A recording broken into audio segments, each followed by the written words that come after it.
lupa salawat serta salam saya lupa kepada Nabi akhir zaman Muhammad sallallahu alaihi wasallam, berdoa kepada kita semuanya minta kepada hadirin Bapak-bapak yang berhormati. Sebelum acara dimulai, baru kita akan tawasul dan membaca maulid. Berharap apabila Allah Subhanahu dan juga sahabat Rasulullah. A'udzubillahi minasyaitonir rajim. Bismillahirrahmanirrahim. Astagfirullahaladzim. Astagfirullahaladzim. La ilaha illallah wal qayyum wa atubu ilaihi min jami'il ma'asi wal dhunub. La ilaha illallah wahdahu la syarika lahu lahul mulku wa lahu ala kulli syai'in qadir. Asyhadu an la ilaha illallah wa asyhadu anna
إنه كان معنا في مسجده يوم الإخوان رغبت له وتنفي صلاة برغبت لها اللهم إنا إذا سرنا من أصحاب القبور اللهم اجعلنا من الذاكرين واجعلنا من الشاكرين وعلى آله وصحبه أجمعين رب اشرح لي صدري ويسر لي أمري واحلل عقدة من لساني يفقهوا قولي.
hadirat rahimakumullah.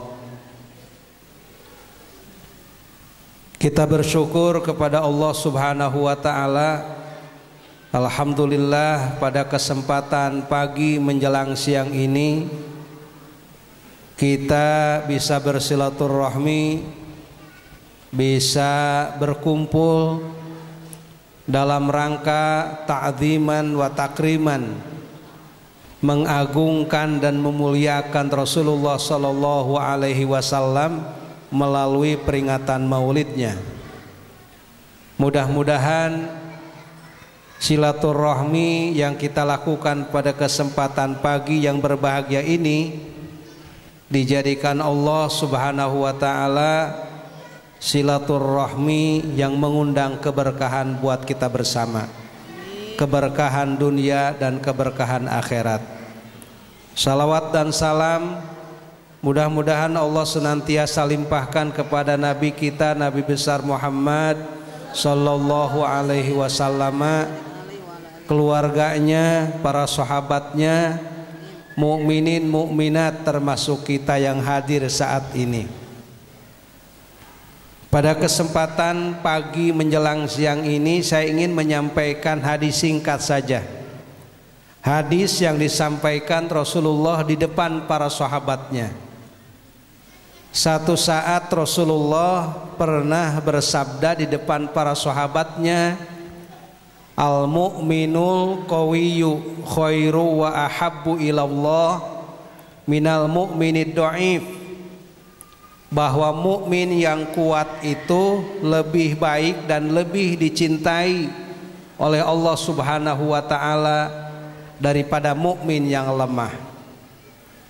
Kedepan ada beberapa kekuatan yang harus kita miliki supaya kita termasuk ke dalam kelompok orang yang baik, orang yang dicintai oleh Allah. Pertama, al-quwwatu fil aqidah, kuat akidah kita.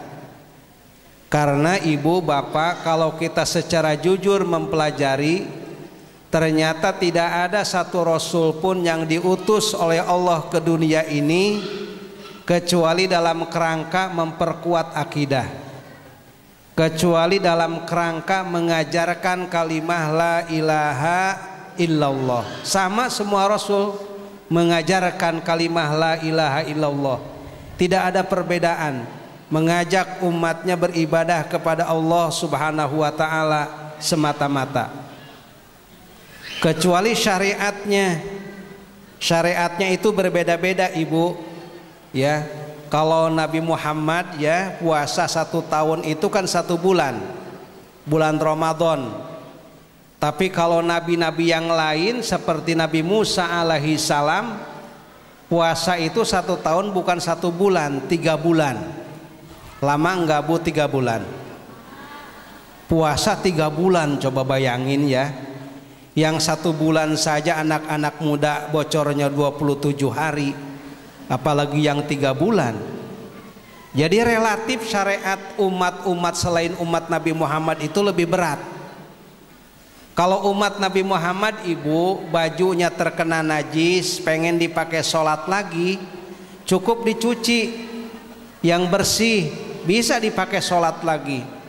Tapi kalau syariat umat dahulu tidak begitu ibu. Baju yang terkena najis, celana yang terkena najis, pengen dipakai sholat lagi, pas yang terkena najisnya harus digunting, harus dibolongin. Semakin banyak najisnya semakin banyak bolongnya. Makanya kalau ada anak-anak muda yang pakai celana bolong-bolong kan suka ada bu ya, suka ada enggak? Di pahanya bolong, kemudian di pantatnya bolong, itu mungkin celananya banyak najisnya. Kalau umat Nabi Muhammad banyak dosanya, ingin bertobat kepada Allah Subhanahu wa taala, cukup dengan membaca istighfar. Insya Allah dosa dan kesalahan kita diampuni Allah. Tapi kalau syariat dahulu tidak begitu ibu, berat. Orang-orang yang berdosa dan ingin bertobat kepada Allah, cara tobatnya dengan jalan bunuh diri. Coba lihat dalam surat Al-Baqarah ayat 54 itu ada. bahwa orang-orang zaman dahulu syariatnya bunuh diri kalau dia melakukan dosa dan ingin dosanya diampuni oleh Allah Subhanahu wa taala. Makanya ada firman Allah, kita berterima kasih Bu ya kepada Allah, umat Nabi Muhammad itu syariatnya ringan-ringan. Ada kan doanya ya, la yukallifullahu nafsan illa wusaha laha ma kasabat wa 'alaiha maktasabat rabbana la tu'akhidna in nasina au akhtana rabbana wala tahmil alaina isron kama hamaltahu alal ladina min qablina. Kita akan memohon kepada Allah, ya Allah, janganlah Engkau berikan beban dan kewajiban berat di luar batas kemampuan kami seperti kewajiban yang telah diwajibkan Engkau kepada umat-umat dahulu. Saya kalau baca ayat ini Bu, suka ingat almarhum Bapak. Beliau pernah mengijazahkan kepada saya, mudah-mudahan ini bisa dibaca sama Ibu sama Bapak ya. Itu kan Al-Baqarah ayat terakhir Pak Bu, 286 kalau tidak salah. Kata almarhum Bapak saya, baca 3 ayat terakhir Bu Pak, dari surat Al-Baqarah 284, 285, 286. Hafal nggak Bu? 284 nya apa? Lillahi ma fis samawati sampai selesai. 285 nya apa Pak? Amanar rasulu sampai selesai. 286 nya apa? La yukallifullahu nafsan illa wus'aha. Katanya kalau kita pengen bisa bangun jam 3 atau setengah 3 untuk sholat tahajud, sebelum tidurnya baca ayat ini Bu, Al-Baqarah 3 ayat terakhir. Setelah baca itu kita memohon kepada Allah supaya kita diberikan kemampuan bangun jam 3 untuk sholat tahajud. Mau diamalkan Pak? Ibu mau diamalkan Bu?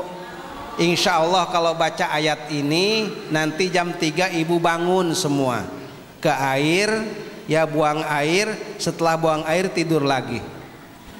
Sholat Bu, bukan tidur lagi. Jadi saya banyak doa Bu, banyak doa, macam-macam doa saya diijazahi oleh guru saya. Mumpung ingat Bu, ada doa saya ijazahkan sekarang nih, mumpung ingat. Doa supaya punya mobil. Ada yang belum punya mobil nggak di sini? Acungkan tangannya. Ikuti doa saya, insya Allah diijabah Allah punya mobil. Amin atau Bu? Kalau yang nggak ngikuti ijazah doa saya, nggak bakal punya mobil. Bismillahirrahmanirrahim. Ayo Bu ikuti. Bapak-bapak ada yang belum nih, kayak ragu nih ya. Bismillahirrahmanirrahim. Allahumma a'tini karimun. Insya Allah punya mobil karimun. Atau tinggal diganti Bu nya. Tinggal diganti, jangan karimun. Jadi persoalan akidah Bu, para rasul itu mengajarkan kalimah la ilaha illallah. Tidak ada Tuhan yang pantas kita sembah kecuali Allah Subhanahu wa ta'ala. Kita tidak boleh beribadah kepada selain Allah. Ibadah itu hak prerogatif Allah. Sejauh penghormatan kita kepada guru kita, kita nggak boleh beribadah kepada guru. Sejauh penghormatan dan ta'zim kita kepada kedua orang tua kita, kita nggak boleh beribadah Bu kepada kedua orang tua kita. Kita kan maulid nih sekarang nih Bu ya. Ini sebagai bukti cinta kita kepada Rasulullah Sallallahu Alaihi Wasallam. Tapi sejauh cinta kita kepada Rasulullah, kita nggak boleh beribadah kepada Rasulullah.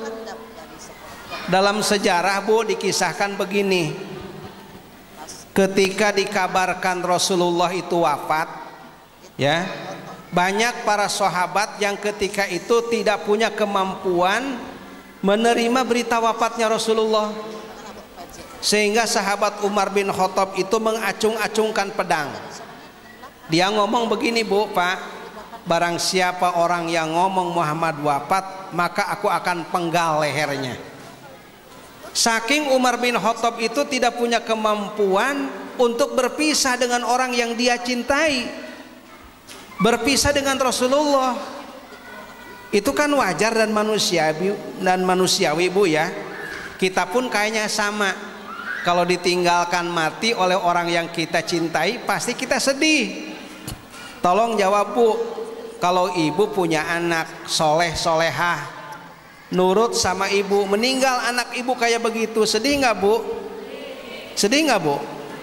Ibu punya suami, tanggung jawab sama keluarga, sama anak, sama istri, meninggal suami ibu kayak begitu, sedih nggak Bu? Yang benar, sedih nggak Bu? Tolong jawab yang kompak, sedih nggak Bu? Bapak kalau istrinya meninggal sedih nggak Pak? Jawab atuh. Malah ketawa lagi. Ibu-ibu bilang sedih kompak, bapak-bapak malah ketawa. Memang kalau bapak-bapak itu susah untuk mempercayainya Bu ya. Sulit untuk percaya kepada bapak-bapak itu. Saya punya cerita kisah, saya nggak mau bohong nih lagi ceramah. Itu di satu daerah ada Bu, seorang ustadz. Ini ustadz, istrinya meninggal, istrinya solehah, baik. Ini ustadz nggak kuat kali ya, ditinggal mati oleh istrinya, menangis terus-terusan. Ada Pak Lurah nengok, nangis. Kata mertuanya, udah gak usah nangis, atau malu sama Pak Lurah tuh datang nengok. Nangis terus Pak. Pak RT, Pak RW, Pak DKM pada nengok, nangis terus.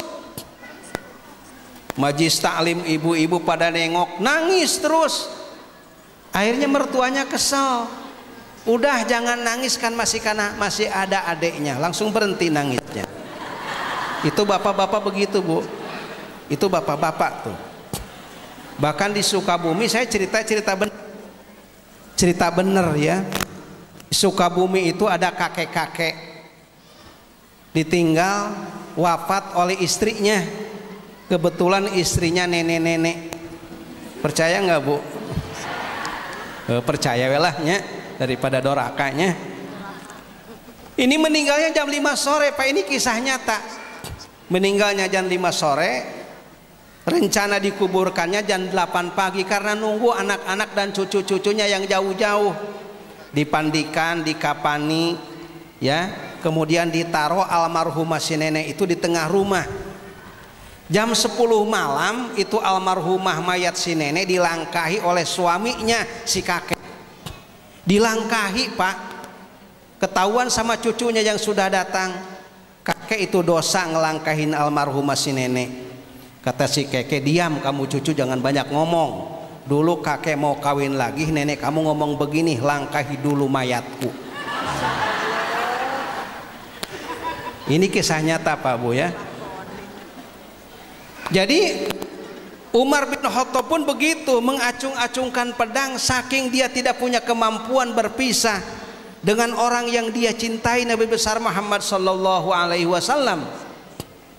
Kalau tidak ada sahabat Abu Bakar Siddiq yang naik ke panggung memberikan pencerahan dan nasihat kepada para sahabatnya yang lain, beliau berkata, man kana ya'budu Muhammadan fa innahu qad mata wa man kana ya'budullaha fa innahu hayyun la yamut.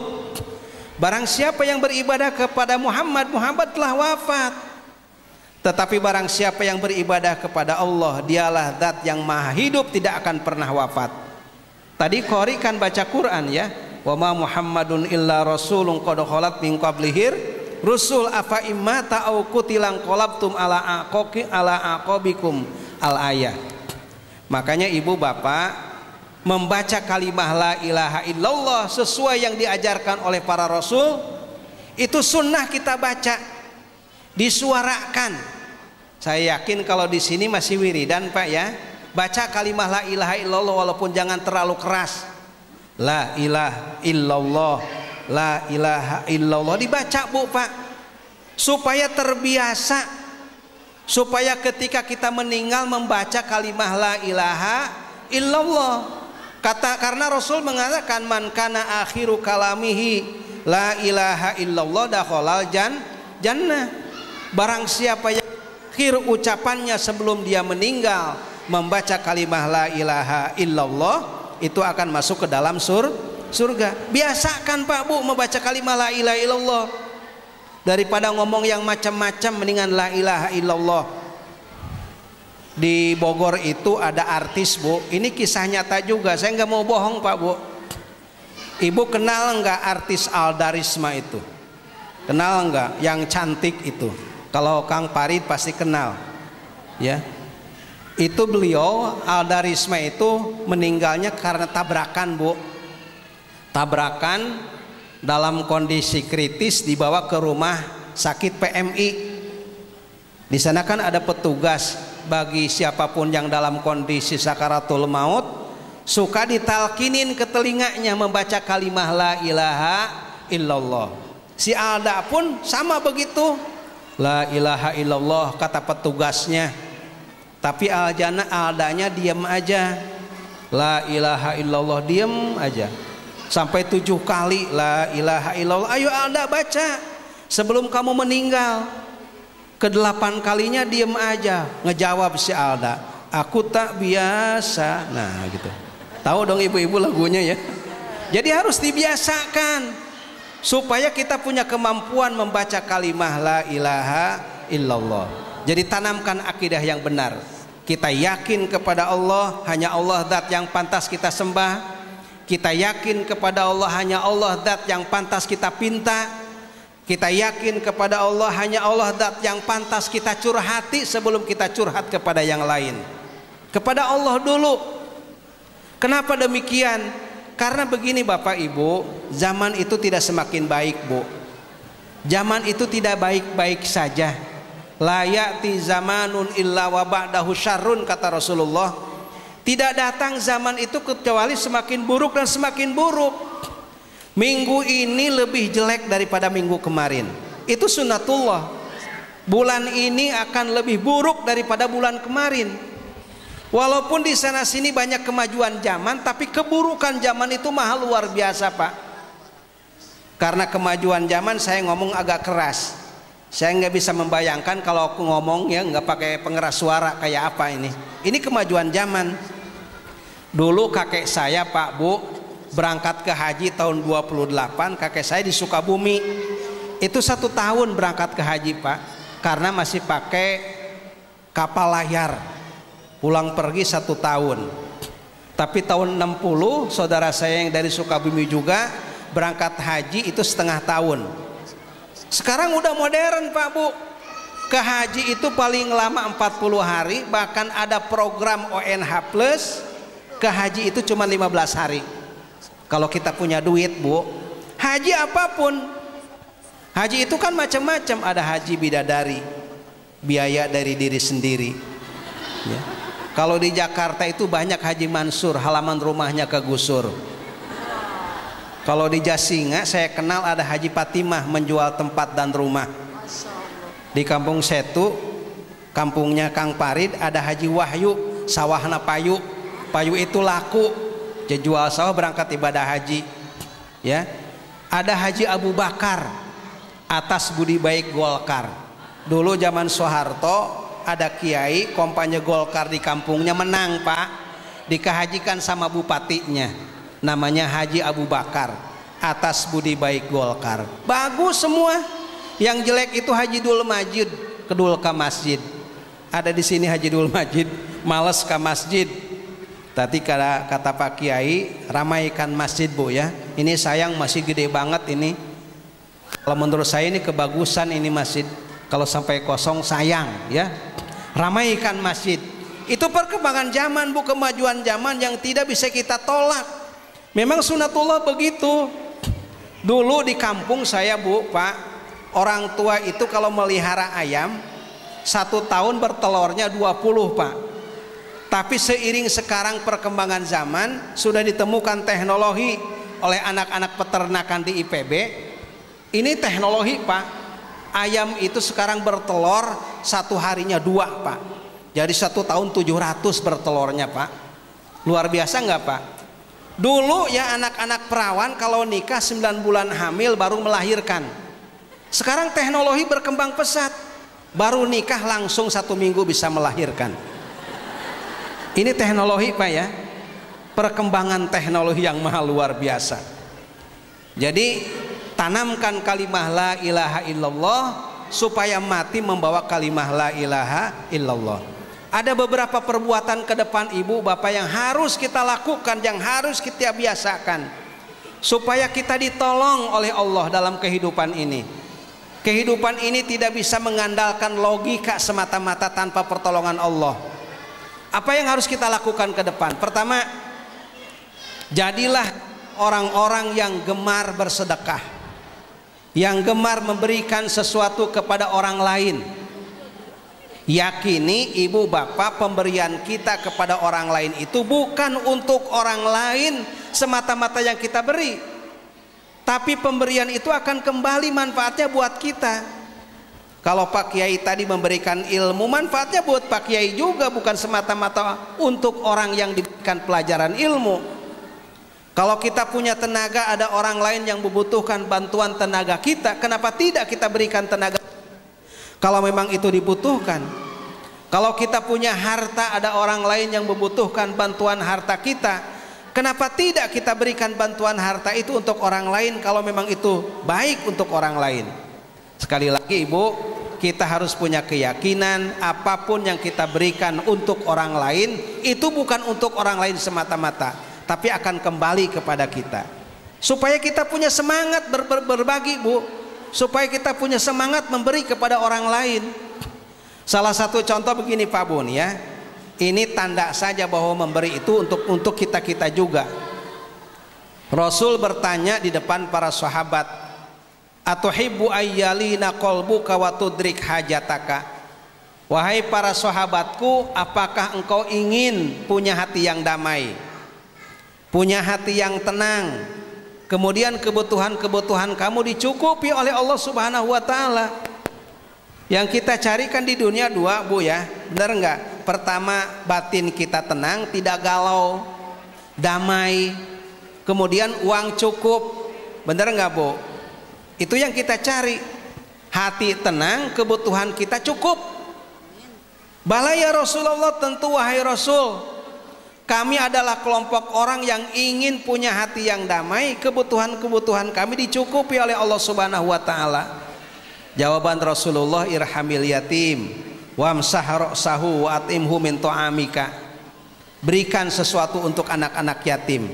Perhatikan pendidikan mereka, baju mereka, makanan mereka. Apa yang kamu berikan untuk anak-anak yatim itu akan Allah balas. Apa pembalasannya?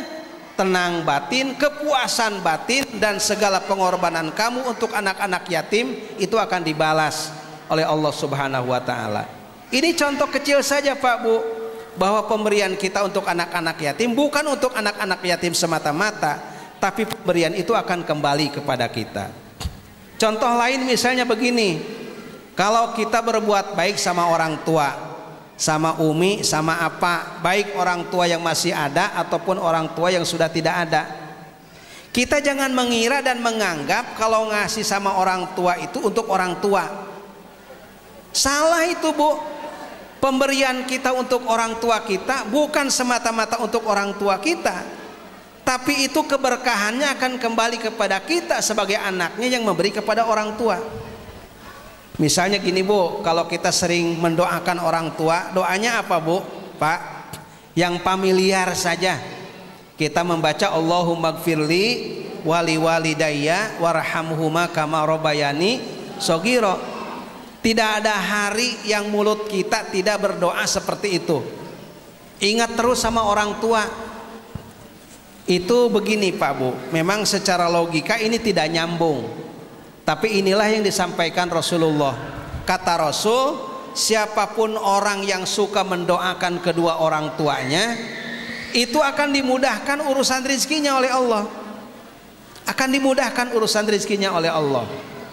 Tetapi sebaliknya, kalau ada seseorang yang mulutnya tidak pernah terucap doa untuk kedua orang tuanya, tidak pernah terucap Allahumma gfirli wali walidayya warhamhuma kama rabbayani shaghira, idza tarakal abdu du'a lil walidaini fa innahu yanqati'u anhu rizqa. Apabila seseorang tidak pernah mendoakan kedua orang tuanya, maka sama saja dengan memutuskan rezekinya sendiri. Bahkan hadis lain begini, Bu, ternyata apa yang kita lakukan kepada orang tua kita itu akan diikuti oleh anak-anak dan turunan-turunan kita. Kita kan pengen, Bu, ya, punya anak yang baik kepada kita. Ternyata kebaikan anak kita kepada kita itu tergantung dari kebaikan kita kepada kedua orang tua kita. Kalau kita punya rezeki nih, Bu, ngasih sama orang tua kita, nanti anak kita akan begitu kepada kita. Kalau kita pelit sama orang tua, jangan salahin anak kita kalau pelit sama kita. Kalau kita pelit sama mertua, nanti kita punya menantu pelit sama kita. Jadi anak kita, turunan kita akan berbuat sesuatu sesuai dengan perbuatan kita sama orang tua kita. Birru walidakum tabarruukum auladukum. Berbuat baiklah kamu kepada kedua orang tua kamu, nanti anak-anak kamu akan berbuat baik sama kamu. Terutama ibu. Ini ibu jangan dianggap enteng, Bapak, ya. Ibu itu sama Rasul disebut 3 kali. Ketika sahabat datang ke Rasul, wahai Rasul, saya harus berbuat baik kepada siapa? Ibumu. Kepada siapa lagi? Ibumu. Kepada siapa lagi? Ibumu, baru bapakmu. Jadi ibu disebut 3, bapak disebut, tolong jawab Bapak, bapak disebut 1, ibu 3, bapak 1, ibu. Paham nggak, Pak? Paham nggak ini Bapak nih? Supaya paham, ibu 3, bapak 1. Pak Kiai paham ya, insya Allah ya. Makanya kalau kita punya rizki, ngasih itu ke ibu 3 kali lipat lebih besar daripada ke bapak. Kalau kita punya rizki, ngasih ke ibu 100.000, kalau ke bapak mah cukup 50.000 weh. Jangan terlalu gede, takut dibeliin rokok. Ya. Kenapa ini ibu 3 kali? Ya, kenapa ibu disebut 3 kali? Saya kasih tahu nih. Karena ternyata kesulitan ibu 3 kali, Pak. Kesulitan ibu 3 kali. 1, sulit ketika ibu-ibu hamil. Bener nggak, Pak? Kata bapak-bapak bener katanya. Kayak pernah hamil aja nih si bapak ya. Bilang bener ya. 1, sulit capek ketika hamil. 2, sulit dan capek ketika melahirkan. Pertarungan antara hidup dan mati. Makanya ibu, saya mah sebagai suami yang selalu hadir di pinggir istri ketika melahirkan, itu pasti hadir supaya tahu perjuangan dan sakitnya istri melahirkan itu kayak apa. Ketika istri saya melahirkan yang paling kecil, si Bontot, saya berada di pinggir istri saya. Istri saya nangis, Bu, pegang perut saya, nangis, mungkin nggak kuat ya. Akhirnya saya sebagai suaminya nangis, Pak, nggak kuat lihat istri saya nangis. Akhirnya saya ngomong begini, Pak, Umi, Abi mah nggak kuat kalau lihat Umi melahirkan kayak begini nangis, sakit, nggak kuat Abi mah. Abi mengusulkan bagaimana nanti kalau melahirkan lagi dari Umi yang lain saja. Setuju nggak, Pak? Diam sih Bapak ya, padahal dalam hatinya setuju itu. Gitu. Yang ketiga, sulit ketika menyusui, capek itu menyusui. Bapak dengerin nih, ternyata dalam kitab-kitab fikih, Pak, menyusui itu bukan tugas ibu, Pak. Menyusui anak itu tugas suami. Makanya Bu kalau punya anak, pasain ke suami supaya menyusui. Tapi karena suami tidak punya susu ya, bukan nyusuin anak, bahkan ikut nyusu ya suami itu ya, makanya dikeistrikan saja karena tidak punya susu ya. Padahal tugas suami itu, tugas suami. Dan saya berharap kepada siapapun perempuan di sini, ya ibu barangkali punya menantu, punya anak kecil lagi menyusui, susui dengan ASI terlebih dahulu. Jangan disusui dengan susu-susu yang lain. WHO, Badan Kesehatan Dunia, back to nature, kembali ke alam. Mereka mengatakan bahwa tidak ada susu yang sehebat seperti susu ASI. Makanya konsep Quran itu kan menyusui ASI itu 2 tahun Pak, Bu. Haulaini kamilaini liman arada ayyutimmar radha'ah. 2 tahun yang sempurna bagi siapapun ibu yang ingin menyusui anaknya. Luar biasa ASI itu Pak, Bu, buatan Allah. Keunggulan-keunggulan ASI itu banyak. Saya bukan jorok Pak, tapi ngaji nih ya. Keunggulan ASI itu satu, gampang dihidangkan, mudah dihidangkan. Bener nggak Pak? Kalau anak ibu nangis jam 2 nih, jam 2 malam, kan mudah dihidangkan, tinggal dibuka saja. Bismillahirrahmanirrahim, susukan ke anak ibu yang nangis. Coba kalau pakai SGM, itu kan agak sulit ya menghidangkannya. Jadi satu, keunggulan ASI itu mudah dihidangkan. Yang kedua, tidak perlu dikocok-kocok, digini-gini kan nggak perlu kalau ASI itu ya. Yang ketiga, stoknya melimpah ruah. Bener nggak Pak? Yang keempat, steril ya. Yang kelima, gratis Pak. Yang ketujuh, halalan toyiban. Yang kedelapan, dikemas dengan kemasan yang menarik. Bener nggak Pak? Jadi begitu ya. Jadi ibu-ibu itu sulit Pak, capek luar biasa. Makanya disebut oleh Rasulullah SAW itu sampai 3 kali. Begini Bu, saya punya pengalaman, saya ngurus ibu saya yang sakit itu selama 4 tahun. Dalam kondisi tidak bisa apa-apa di tempat tidur, buang air besar, buang air kecil di tempat tidur. Saya punya pengalaman 4 tahun Pak, Bu. Jadi kalau bergaul dengan orang tua itu begini, gunakan hati, gunakan iman, jangan menggunakan perasaan dan logika. Kalau kita bergaul dengan orang tua menggunakan perasaan dan logika, yang ada berantem Bu dengan orang tua itu. Orang tua itu kan harus kita pahami, semakin tua, semakin bertambah usianya, dia akan kembali seperti anak-anak kecil, nggak mau kalah, pengen menang sendiri. Itu orang tua ya. Kita punya orang tua nih, dibawa ke dokter Bu ya. Kata dokter, ibu disinyalir punya penyakit diabetes, punya penyakit kencing manis. Berarti ibu nggak boleh makan yang asin-asin ya. Kalau makan yang asin-asin ini bahaya diabetesnya. Pulang ke rumah, ibu kita pengen ikan asin, kita nggak kasih, ngambek gitu ya. Bukan nggak boleh Bu, ibu kata dokter diabetes. Kan orang tua itu begitu. Maka gauli orang tua kita dengan iman, bukan dengan logika. Dulu itu pernah ada sahabat Bu, contohnya datang kepada Rasulullah, Rasul, saya punya ibu, saya pengen berhenti ngurus ibu.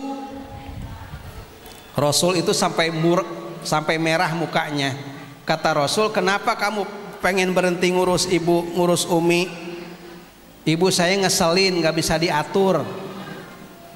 Kata Rasulullah aja, ibu kamu yang dianggap oleh kamu menyusahkan kamu, gendong oleh kamu dari kota Mekah ke kota Madinah. Jaraknya itu kurang lebih 480 km. Kuat gak kira-kira Pak menggendong orang sejauh itu? Kuat gak Bu? Gak bakal kuat, pasti mati menggendong sejauh itu. Ibu tahu nggak Mbah Surip? Mbah Surip itu penyanyi dangdut yang gondrong. Ternyata Mbah Surip itu meninggalnya itu karena terlalu banyak menggendong ya. Jadi nggak bakal kuat. Kemudian kata Rasulullah, gunung-gunung yang ada di antara kota Mekah sampai dengan kota Madinah jadikan emas oleh kamu, kemudian berikan kepada orang tua kamu yang dianggap oleh kamu menyusahkan kamu. Kamu tidak akan punya kemampuan membalas budi kebaikan orang tua kamu kepada kamu. Makanya kalau kita berbuat baik sama orang tua, jangan niat balas budi, niatkan itu kewajiban dari Allah Subhanahu wa Ta'ala. Balas budi itu tidak akan terbalas. Insya Allah ibu, tidak ada ruginya kita berbuat baik sama orang tua kita, tidak ada ruginya. Berbuat baik terus, karena kebaikan kita terhadap kedua orang tua kita itu akan mengundang keberkahan yang maha luar biasa. Itu yang pertama. Kemudian yang kedua yang harus kita lakukan ke depan adalah Jadilah kita orang-orang yang gemar mendengarkan nasihat dari orang lain. Ya, itu ada contoh begini Pak Bu. Rasul ngomong di depan para sahabat. Kata Rasul, ana basyarum mislukum. Wahai para sahabatku, aku seperti kamu sekalian, tidak ada bedanya. Manusia biasa. Aku minum, kamu minum. Aku makan, kamu makan. Yang membedakan barangkali kalau aku diberikan wahyu, kamu sekalian tidak diberikan oleh wahyu, tidak diberikan wahyu oleh Allah. Ansa kamatan sauna, aku bisa lupa seperti kamu sekalian lupa. Aku bisa melakukan kesalahan seperti kamu bisa melakukan kesalahan, walaupun mustahil Rasul salah. Fa idza nasitu fadzakiruni, maka kalau kamu sekalian melihatku melakukan kesalahan menurut pendapatmu, fadzakiruni, ingatkan aku. Coba, ini kan Rasul Pak Bu ya, manusia mulia yang hidupnya dibimbing wahyu oleh Allah Subhanahu wa ta'ala, tapi dalam faktanya masih membuka diri untuk menerima masukan dari para sahabatnya. Apalagi kita yang bukan Rasul, yang bukan Nabi, yang bukan ulama. Alangkah jeleknya kalau kita tidak mau ngaji, tidak mau mendengarkan tausiah. Saya tadi membaca satu ayat Az-Zumar ayat 18, begini bunyinya tadi, barang siapapun orang yang mau mendengarkan nasihat, dia akan ditetapkan hidayahnya oleh Allah. Dia akan ditetapkan kalimah la ilaha illallahnya sampai meninggal. Kalau mau dengar nasihat Pak, mumpung telinga kita masih sehat Bu ya, mumpung telinga kita masih bisa dipakai mendengar. Kan telinga itu luar biasa penting Bu Pak, daripada mata. Coba saya akan berikan pilihan kepada Bapak, tolong Bapak dijawab ya. Bapak matanya melihat, telinganya tidak mendengar. Telinga Bapak mendengar tapi matanya tidak melihat. Milih mana Pak? Tolong sama Bapak-bapak jawab. Telinga mendengar, mata tidak melihat. Mata melihat, telinga tidak mendengar. Bapak silakan jawab Pak. Milih mana Pak? Hah? Mending mata melihat walaupun asal telinga mendengar. Al-Fatihah ya. Kalau disuruh milih Pak ya, ini tepat pilihannya ya. Kalau kita dipaksa milih, mendingan telinga mendengar walaupun mata melihat. Sebab kalau mata melihat, telinga tidak mendengar, itu akan tidak punya kemampuan mendengarkan tausiah. Kalau di sini misalnya ditakdirkan tidak mendengar semua, misalnya saya ceramah 2 jam Pak di sini, mubadir Pak. Ibu Bapak ngerti nggak? Diem aja. Ibu Bapak ngerti nggak? Diem aja. Ternyata telinganya nggak mendengar. Tapi kan kemampuan telinga kita itu kan terbatas. Seiring dengan pertambahan usia, dan itu sunatullah Pak, tidak bisa dipungkiri. Semakin berkurang mata, semakin tidak jelas melihatnya seiring dengan pertambahan usia. Orang itu kan dalam surat Rum ayat 54, 3 fase hidupnya. Terlahir lemah ya ketika bayi, seiring dengan pertambahan usia wajala mimba didofin kuwah, menjadi kuat badannya. Usia 15 tahun, 20 tahun, 25 tahun kuat tuh. Ya, usia 20 tahun ketika pemuda, makanan apa yang tidak bisa kita makan? Benar nggak Pak? Pete bisa 4 papan Pak. Saya ketika usia 20 tahun bisa makan sate kambing 30 tusuk, nggak ada masalah. Bahkan kalau bisa dengan tusukan-tusukannya dimakan, ya, nggak ada masalah Pak. Tapi kekuatan badan kita seiring dengan pertambahan usia, wajah alamim ba'di quwwatin do'fa, akan lemah kembali. 50 tahun, 60 tahun udah mulai banyak yang terasa. Benar nggak Bu? Gigi kita udah mulai sakit, mata kita sudah mulai nggak jelas, ya, kaki kita sudah mulai berkurang kekuatannya untuk melangkah. Semakin berkurang, semakin lemah. Wasyaibatan, dan Allah menjadikan uban ya di kepala kita. Nah, ini mumpung telinga kita masih bisa digunakan untuk dengarkan sia pada kegiatan-kegiatan nasihat.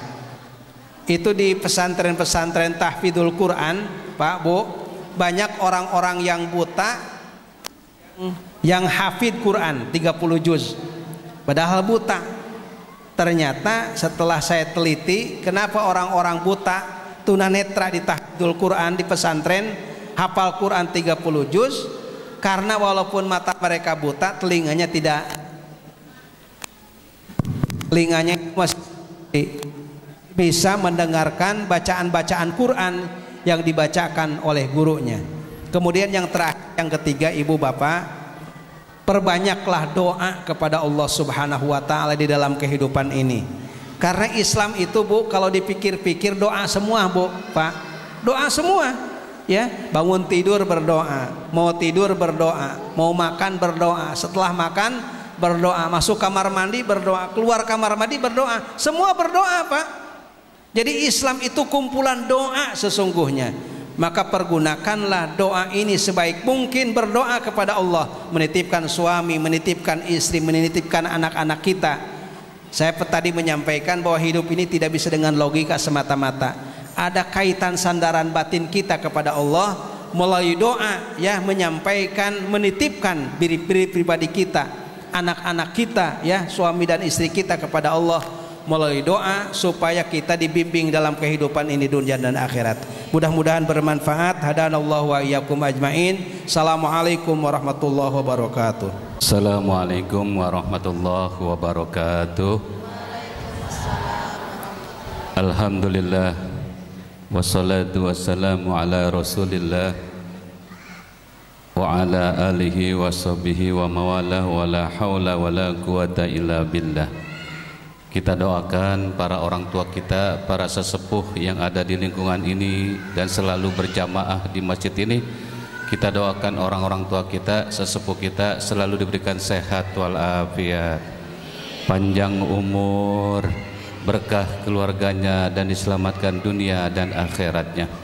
Segenap ketua masjid beserta jajarannya dan segenap ketua panitia, kita berdoa mudah-mudahan ketua masjid beserta jajarannya, ketua panitia beserta jajarannya dilimpahkan sehat walafiat atas penyelenggara di masjid ini, baik yang wajib maupun yang sunnah maupun yang syiar. Mudah-mudahan mendapatkan pertolongan dan keberkahan dari Allah Subhanahu wa ta'ala. Segenap tokoh masyarakat, para alim ulama, wabil khusus guru kita yang baru saja memberikan nasihat dan bimbingannya kepada kita, kita doakan kiai kita selalu dilimpahkan sehat walafiat, berkah ilmunya, berkah pondoknya, berkah keluarganya, yang menjadi doa buat diri, keluarga, serta pondok, serta jamaah dan dakwanya selalu mendapat pertolongan keberkahan dari Allah Subhanahu wa ta'ala.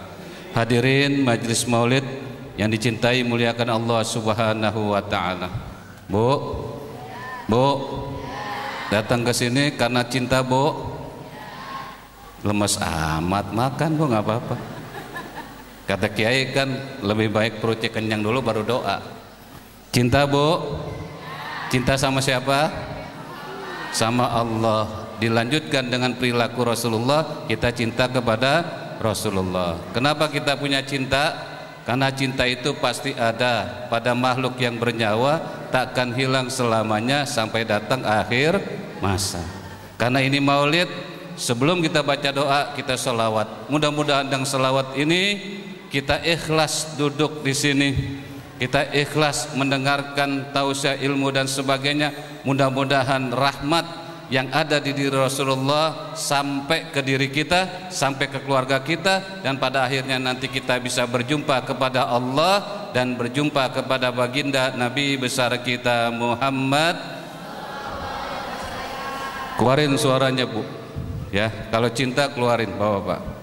Salatullah salamullah ala taha Rasulillah. Salatullah salamullah ala yasin habibillah. Salatullah salamullah ala taha Rasulillah. Salatullah salamullah ala yasin habibillah.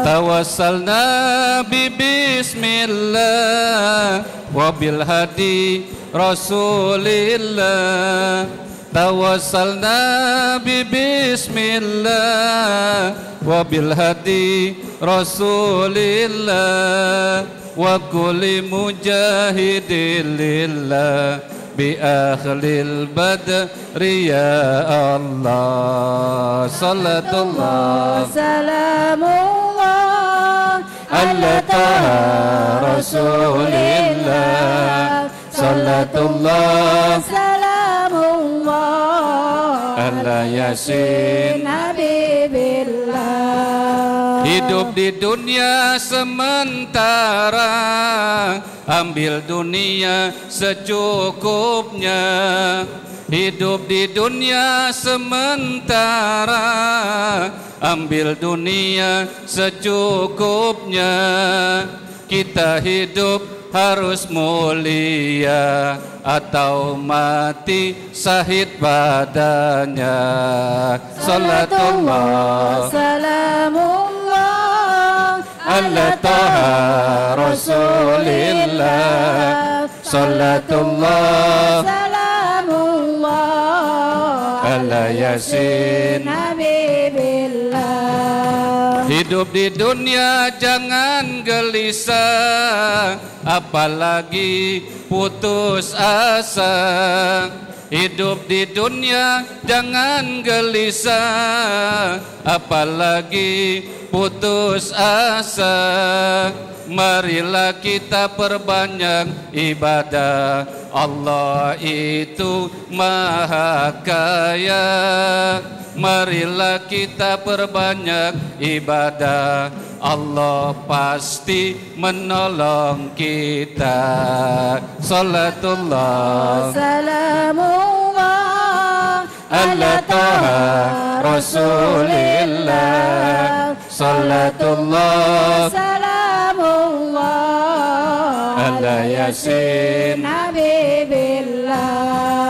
Orang Islam seluruh dunia, semua saudara kita. Orang mukmin seluruh dunia, saudara semua kita. Jangan mau diadu domba, karena mereka saudara kita. Jangan mau diadu domba, karena semua saudara kita. Salatullah salamullah ala taha rasulillah. Salatullah salamullah ala yasin habibillah.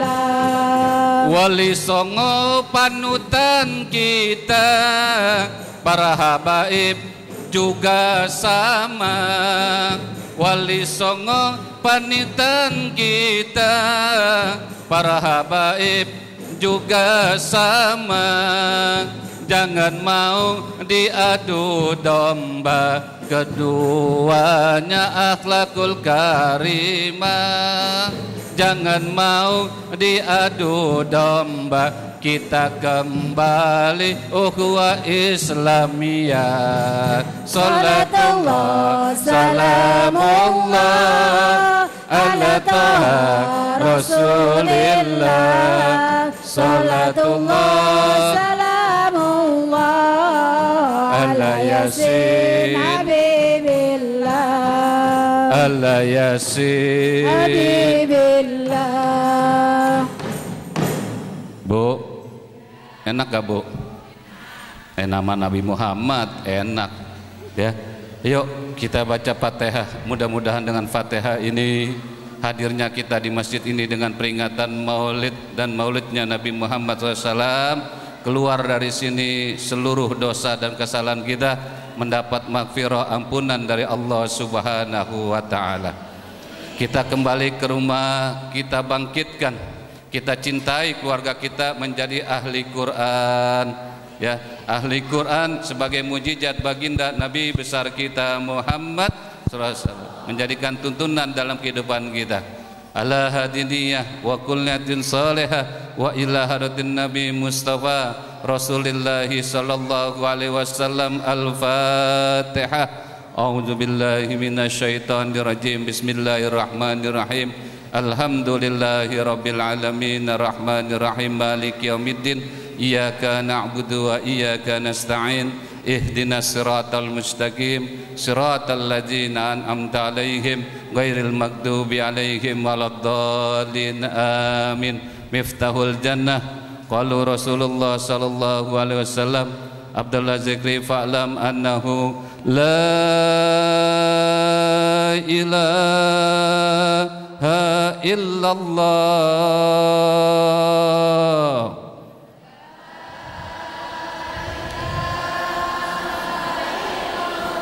la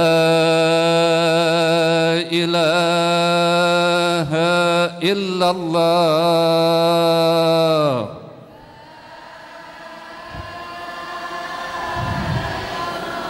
la ilaha illallah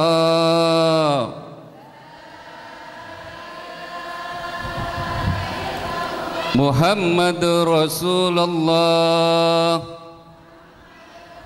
sallallahu alaihi wasallam. Allahumma bismillahirrahmanirrahim. Alhamdulillahirabbil alamin. Hamdan ya ma huwa yukafi mazidah ya rabbana lakal hamdu kama yanbaghi li'azimi sultanik. Allahumma salli ala sayidina Muhammadin wa ala ali sayidina Muhammad. Allahumma bihaq wal iman imani ummati sayidina Muhammad. Allahumma bihaq wa dinil islam islami ummati sayidina Muhammad. Allahumma bihaq wa salamatan bid dini wa dunya wal akhirah wa safa'atan bi ummati sayidina Muhammad. Allahumma bihaq bi nuril Qur'an wal barakati Qur'an wal hikmatu Qur'an wa sifaatin Qur'an wa safa'atan bi sayidina Muhammadin sallallahu alaihi wasallam bil Qur'anil azim minal muslimina wal muslimat wal mu'minina wal mu'minat.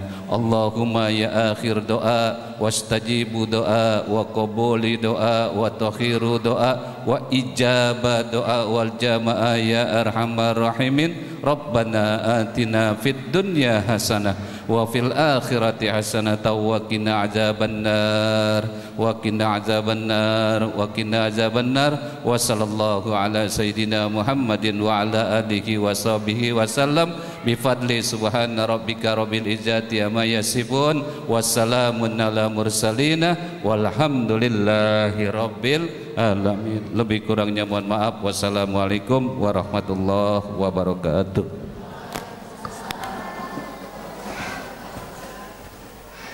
Muhammad tingkat pembacaan hamdalah alhamdulillahirabbil alamin. Demikian billahi taufiq wal hidayah. Wassalamualaikum warahmatullahi wabarakatuh.